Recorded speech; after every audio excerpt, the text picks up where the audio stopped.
Raptors Digest. What's up and welcome back. Not the effort you want to see. Thank you to everyone who was in the live stream with me tonight, watching this late night game in Utah, ending up with a score of 119 to 103. So as you can see, as you probably already saw, it was painful. And there was numerous things that went wrong. There was not one issue that predominated. Definitely some that felt glaring, but overall, there was just a bunch of issues from start to finish in this one. I feel as though doing a full game recap in my 5 takeaways, that's pretty much the blueprint going forward with this segment. But tonight, I'll save you guys the recap, and I'm going to give my 3 main takeaways that are just, to me, jumping off the page as to what I'm actually feeling after this game. Definitely share yours in the comments because I'm always interested to hear what the fan base is feeling.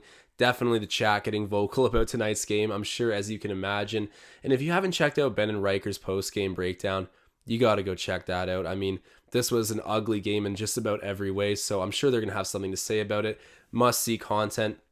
And before I dive into my takeaways, as you can see, we got hot on the bets. I threw out a bet last game, even though we didn't do the live stream. It ended up hitting. We were 6-2 on the live stream bets. I think a total of 12 for 14 on all the bet props that we've laid out. So just making money off the Raptors. Even when we lose, we've been really money, lights out on getting the bets. But tonight, Scotty Barnes only getting 10 points. He got 10, 6, and 6, so pretty balanced stat line, but did not get the 15 points I needed.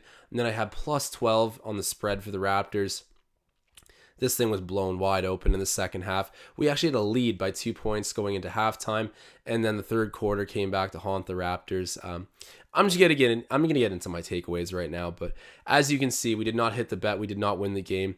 Frustrating night. But my first takeaway, guys, it's just got to be that Gary Trent Jr. is a player you can build around.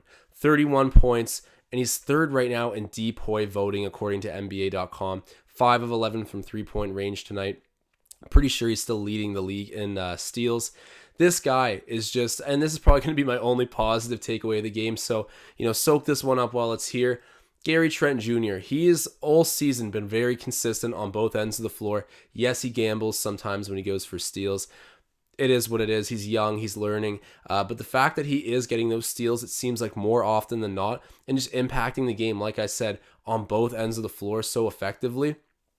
I have very little bad things to say about Gary, and contract aside, we got the far better player in the deal with Portland. All respect to Norman Powell, and like I said, they got him on a great deal, AAV of $18 million a year over 5 seasons, whereas Gary gets the same AAV, but just for 2 seasons guaranteed, and then he has a player option, and playing the way he is right now, he will opt out of that and get some money, and I hope it's the Raptors that give it to him, because at this point, when he's performing like this, putting up a season high in a game on the road where everyone else is struggling, he's just really been one of the most positive storylines of this season.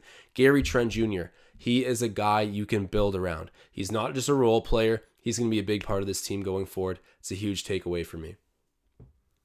Takeaway number 2, you need a 7-footer.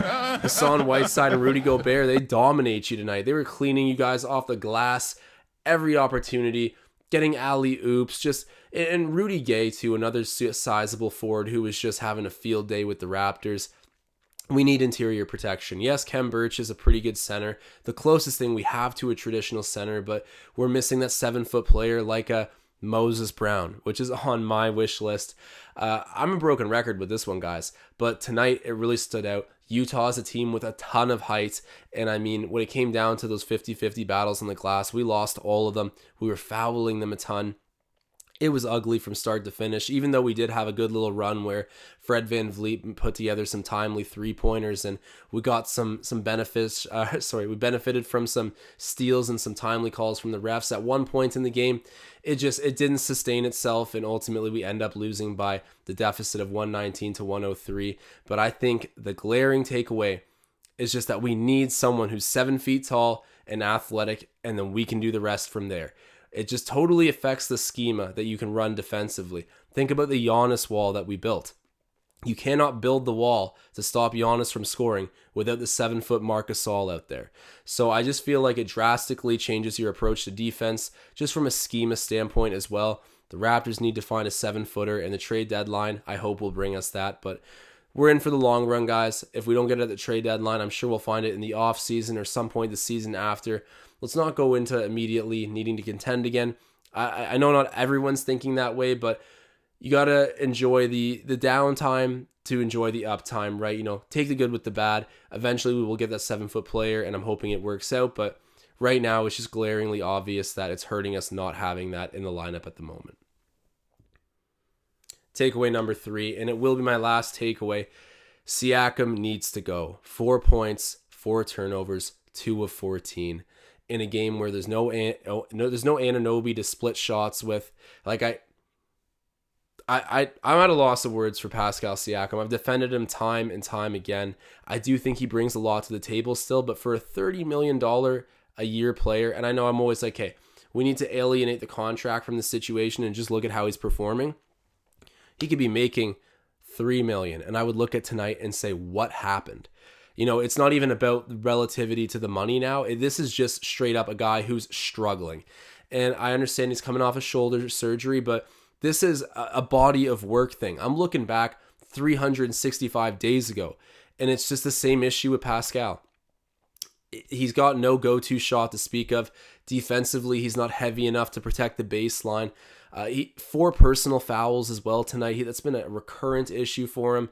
His confidence is shot, and I do think he'll go somewhere and ball out. But at this point, there needs to be a mutual change of scenery, and it needs to come with the right deal. I'm not saying the Raptors just kick him out the door for nothing, but it's getting to the do-or-die point where I think Pascal Siakam needs to leave Toronto. I know Masai does not want to do that. They've got a great connection, and he's a champion in the 6, man. Forever royalty here, but I think his lifespan as a Raptor is starting to run low, and we got to start looking for the right deal sooner than later, because Pascal, he's significantly hurting his value with performances like this. I'll say it one more time.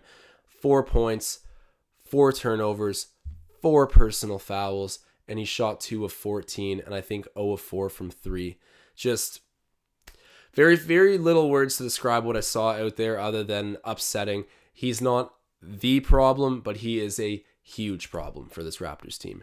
Like I said, I'm going to make this video kind of short and sweet. I didn't bother doing the 1 minute game recap because the game sort of spoke for itself. Not really a whole lot I want to go into extra detail about. We had a lead at halftime, blew it in the third quarter. That's been a recurrent issue for this team. We're on the road, so I guess you kind of burn out a little faster into these games, and I was blown away by Utah's depth. I already know they're a good team, they're a contender, but they look so deep, and Donovan Mitchell is obviously the head of the snake there. They could do some damage this season. Maybe even win. I don't think so, but that's a topic for another time. Right now, I'm just kind of wallowing in my own pity here with what's going on with the Raptors. Comment what your takeaways are, guys. I really hope things improve. Check out the live stream tomorrow night. We're back in action. It's a back-to-back, so you don't want to miss that. Hopefully we can rebound a little bit because this one was bad. And I'm signing off.